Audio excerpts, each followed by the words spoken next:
Hey, what's up guys, it's DarkArmedDuelist Integrity doing a Master Duel Starry Night deck profile.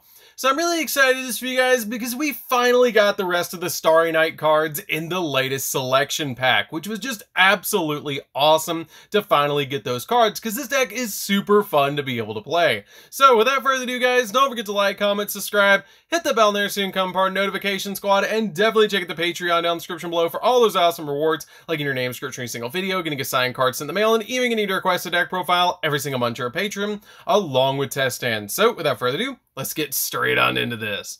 So first off, we're going to be playing 3 copies of Starry Night Starry Dragon, which is the boss monster of the deck. This card is an absolutely amazing card that has the ability, if this card is normal or special summoned from your hand, then you can target a card on the field and destroy it. And it cannot be destroyed by battle with a dark monster or by a dark monster's effect. And then once per turn, at the start of the damage step, if this card attacks an opponent's monster, then you can banish that opponent's monster into the end phase, and also this card can make a second attack in a row, which is a great effect because the majority of boss monsters that come from the extra deck, like Access Code Talker and Boral Sword, are both dark monsters that this card can handle. We then play 3 copies of the new Starry Night Orbital. This card is a really good card to be able to finally get in Master Duel, and it's a really awesome effect that has the ability, that quick effect, you can target one light monster that you control and then tribute it. And if you do, you get to set a Starry Night spell or trap directly from your deck. And if a face-up level 7 light dragon monster that you control returns to the hand while this card's in the graveyard, except during the damage step, you can special summon this card, but you can only use the effect of this card once per turn. This card is a great 3-of in the deck, and I'm so glad that we finally have it in Master Duel. We then play 3 copies of Starry Night Leal. Leal is a great normal summon in the deck because this card has the ability that when it's normal summon, you can add a Starry Night spell or trap from your deck to your hand. You can also banish this card from your graveyard and then target a Starry Night monster in the grave, except another copy of this card, and special summon it, which is an awesome effect just to have this card as basically a Stratos of the deck to search your searchers and also be a monster reborn by just banishing this card. We then play 2 copies of Starry Night Aztel. Aztel is a really good 2-of in the deck, and it's just a overall great card that has the ability to quick effect to target one light monster that you control and tribute it. And if you do, special summon a level 7 light dragon monster from your hand. And you can banish this card from the graveyard and then target a level 7 light dragon monster that you control, and it gains 1000 attack until the end phase of the opponent's turn. And you can only use each effect of this card once per turn, but this card is a great 2-of in the deck, and it's just overall a great card. We then play a single copy of Starry Night Flamel. Flamel is a good 1-of in the deck. You don't need any more than 1 copy of this card because it has the ability that when an opponent's monster declares an attack, you can send this card from your hand or face your field to the graveyard to special summon out a light level 7 dragon monster from your hand. In quick effect, you can banish this card from the graveyard and then target a light level 7 dragon monster you control or in your graveyard and return it to the hand. And you can only use the effect of this card once per turn. This card is really good to help your Starry Night Starry Dragon avoid cards like Regeki or Torrential Tribute, or cards that are going to pop it on the field to be able to bounce it back to your hand, which is really awesome. We then play a single copy of Starry Night CL. CL is just a good 1-of in the deck as well, just like Flamel, with the ability, if this card's in your hand, then you can return a Starry Night monster or a level 7 light dragon monster you control to your hand, except another copy of this card, and then special summon this card. And if you control no monsters, then you can banish this card from your graveyard to special summon out a level 7 light dragon monster from your hand. And you can only effect this card once per turn. This card is really good just to get in your graveyard so you can get that bonus effect. We then play a single copy of Honest because it is a light deck, so it's really good to have this hand trap in the deck to be able to drop when your light monsters go into battle to help you get over some really powerful monsters. 1 copy of Barrier Statue of the Heavens. This card is super easy to summon with Ties of the Brethren, and it does lock your opponent down to where they can only special summon light, so this card is really good in the deck because that's pretty much all we're summoning anyways. We then play 3 copies of Max C because it's the best hand trap in Master Duel, and it's just really good to be able to just draw cards every time your opponent special summons a monster. We then play 3 copies of Ash Blossom to round out the monsters. Ash Blossom is just really good to stop the opponent from touching the deck. It is overall just a fantastic hand trap. So that's it for the monsters, guys. Let's get into the spells. So for the spells, we're going to be playing some really awesome spells, starting off with Monster Reborn.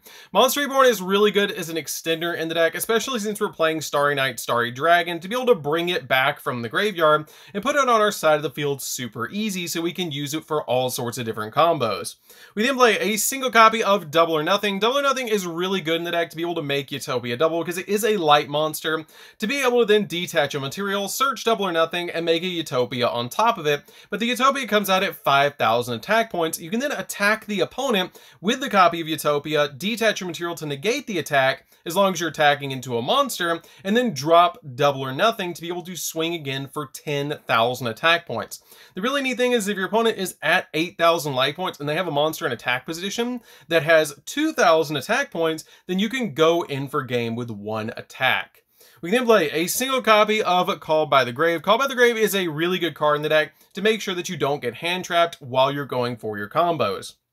We then play 3 copies of Forbidden Chalice. Forbidden Chalice is really good in the deck. If you want to play Infinite Impermanence over this card, you definitely can, but this card is only a rare in the game, so this card is really good in the deck. To also have the ability to target a face-up monster on the field, and until the end of this turn, that target gains 400 attack points, but its effects are negated. But this card is a really good 3-of in the deck.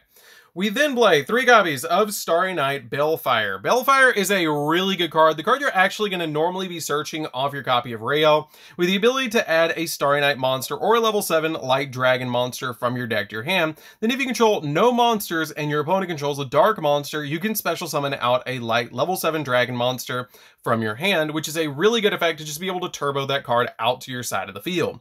We then play 3 copies of Starry Night Ceremony. Starry Night Ceremony is a really good 3-of because during the main phase, you can reveal a light fairy monster in your hand, and if you do, you get to add a level 7 light dragon monster from your deck to your hand, and then place that revealed monster on the bottom of your deck.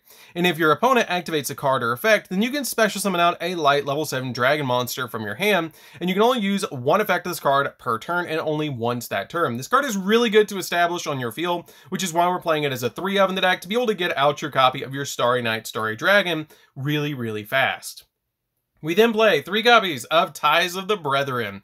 Ties of the Brethren is insane in this deck because it lets you pay 2,000 life points and then target a level 4 or lower monster that you control, and for the rest of the turn after this card resolves, you can't special summon monsters. Also, special summon out 2 monsters from your deck with the same type, attribute, and level as the monster, but with different names from each other and that monster that you had on the field. But you cannot conduct your battle phase the turn you activate this card, which is totally fine because you're basically going to be able to target any of your Starry Night monsters, except for your copy of Starry Night Starry Dragon, to be able to put 2 more Starry Night monsters on your side of the field, or a copy of Honest that can balance itself back to hand to give you a hand trap, or Barrier Statue to be able to lock your opponent down where they can only special summon light, which is really cool.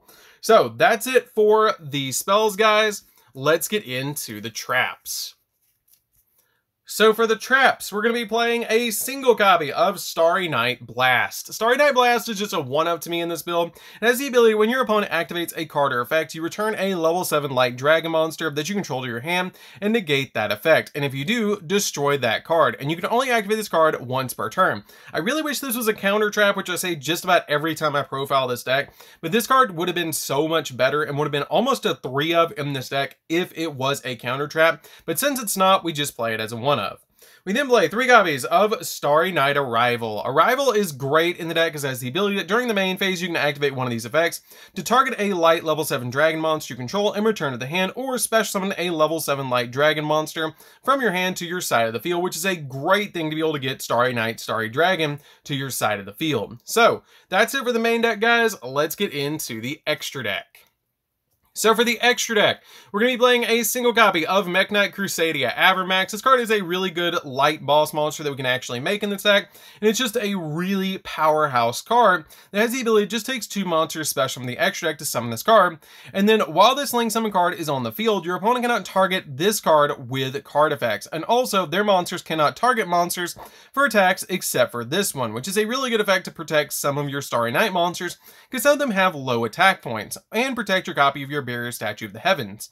It also has the ability that once per battle, during the damage calculation, if this card battles a special summon monster, quick effect, you can make this card gain attack points equal to that monster's opponent's attack points during the damage calculation only, which is a really awesome effect that this card can just get over the majority of monsters that special summon themselves to your opponent's side of the field. And it also has the ability that if this Ling Summon card you control is sent to the graveyard by an opponent's card, then you can shuffle one card on the field into the deck, which is really cool because it doesn't target. We then play a single copy of Access Code Talker because this is a really good card to be able to pop cards on the field. One copy of Unicorn to spin stuff. One copy of Phoenix to pop spells and traps. One copy of the Light Charmer, because this card just comes in very, very handy in the deck to be able to make. One copy of Hippo Shinnigan. Hippo Shinnigan I actually summon a lot in this deck because it boosts light monsters up by 500 attack points, which can help out your Starry Night monsters. One copy of IP Masquerena, because you can make your copy of Unicorn during the opponent's turn. And for the XZ monsters, we're going to be playing a single copy of number 82, because if we control a face-up spell card, we can attack the opponent directly, and this card cannot be targeted for attacks, which is really good because it helps us make our copy of Zeus. We then play a single copy of Time Thief Redoer. Redoer is really good because it's just a good rank 4. One copy of Tornado Dragon to pop spells and traps. One copy of number 41 Baguska because it can lock down the field. Utopia Double because it's really, really easy to OTK the opponent with this because you make this card, detach a material, search double or nothing, put Utopia on top of this card, which we play as a one of in this deck. Utopia comes out at 5,000 attack points, and when it does, you attack the opponent, detach a material from it, drop double or nothing, and go back in for 10,000 attack points into an opponent's monster. The only downside to this card is that it can't attack directly.